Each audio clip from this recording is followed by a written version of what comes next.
A lady went into a very busy butcher shop. She saw dozens of dressed chicken hanging there. She went there, lifted a leg and smelled, lifted another leg and smelled, lifted a wing and smelled.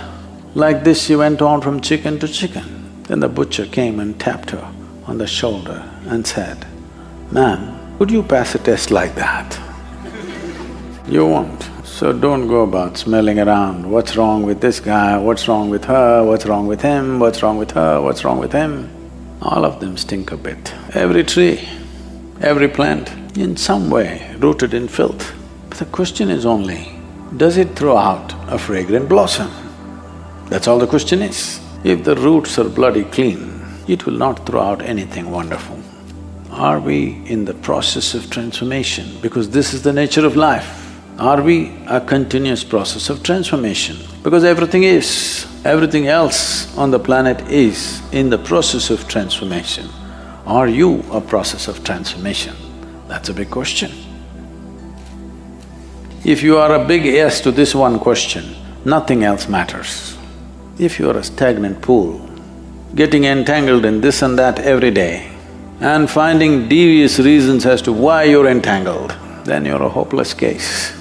You are a waste of time on this planet. When I say waste of time, I'm saying a wasted life because your life is just time.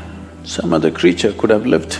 A grasshopper would have hopped around with more joy than a devious human being. We could make 1,000,000 grasshoppers or butterflies out of you for the same body weight. If you're not capable of something better than every other creature, we have no business because we are a bloody expensive life.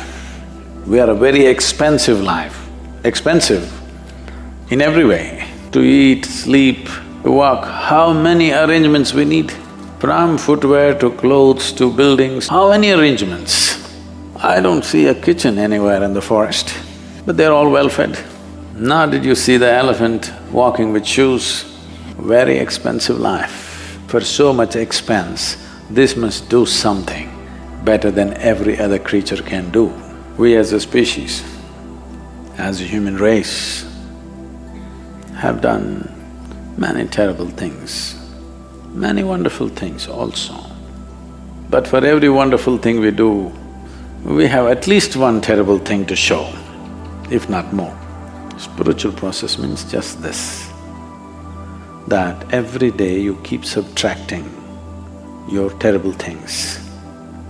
A terrible thought, a terrible emotion, a terrible word, a terrible action, every day, one a day, you'll be doing great in a month or two. Am I underestimating you? That I believe you have only 30 terrible things. The most terrible thing about human beings is that they're so busy with their own stuff, they don't feel the pain and suffering and what other life is going through. Not sensitive. Not being sensitive is the most terrible crime because if we were sensitive, not ego-sensitive, life-sensitive, if we were life-sensitive, everything that we can do, we would anyway do. What we cannot do, what to do? We can't do, that's all. But what we can do would happen. A Sudanese man went to Morocco, to a camel market in Marrakesh. A very famous camel market. There's one in Rajasthan in Pushkar. So, he went to sell his camel. Then he found all the camels that were in the market were much bigger than his camel. So he looked around, every camel was bigger than his.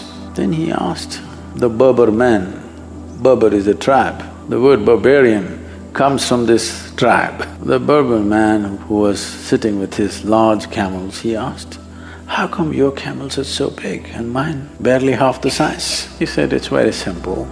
I see your camel, it's not castrated. If you castrate your camel, it'll grow big." He asked, "How do I do this?" He said, "It's very simple. Take 2 bricks and smash the testicles of the camel, and after that it'll grow very big." "Won't it hurt?" he asked. He said, "Not at all, I'll show you."